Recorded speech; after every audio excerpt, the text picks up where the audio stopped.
একজন BCS officer যদি বলে সংবিধান কি বলে আমি জানি না, সেটা দম্ভের সাথে, তাহলে ওই গণ্ড মূর্খের ওই চেয়ারে বসে থাকার কোনো অধিকার নাই। পাস করার পরে আমরা চাকরি পাচ্ছি না, আমরা আর কি করব?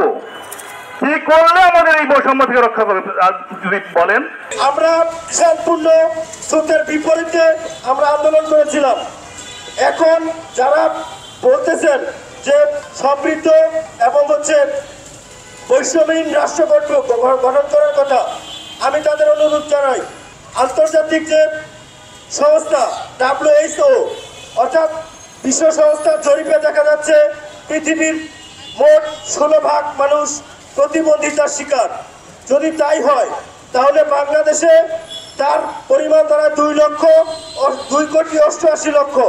এখন আপনারাই বলেন, 2,88,00,000 মানুষের সাথে আছে তাদের পরিবার, আছে তাদের বাবা মা, তাহলে দেখা যায় যে প্রায় 5 কোটি মানুষ এটার সাথে যুক্ত।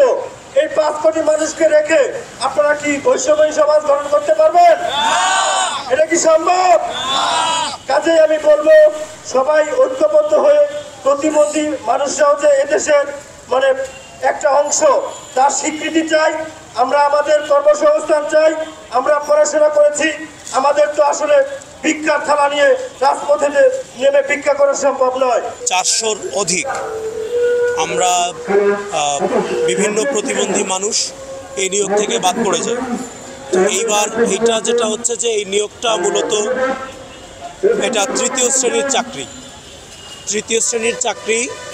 এই চাকরিটায় এতিম ও প্রতিবন্ধী এদের জন্য 10% কোটা সংরক্ষণের কথা থাকলেও এই কোটাটা এরা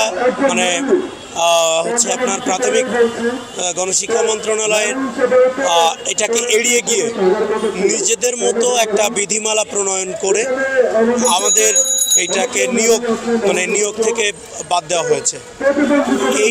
এই নিয়োগে বৈষম্যহীনতার বিরুদ্ধে আজকে আমাদের এই কর্মসূচি। এবং আমরা সর্বশেষ প্রাথমিকের সচিবের সাথে দেখা করেছি। আমাদের এটা সংবিধানে উল্লেখ করা আছে, 28, 29 এই ধারাগুলোতে বলা আছে।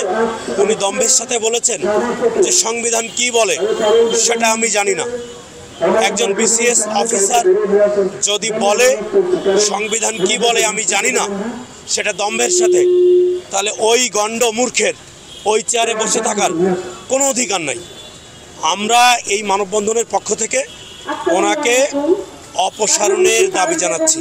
আমরা একজন বিভিন্ন পাবলিক ইউনিভার্সিটি থেকে চাকরি পাই না, তারাও তো পেপারে বাঁচতে চায়।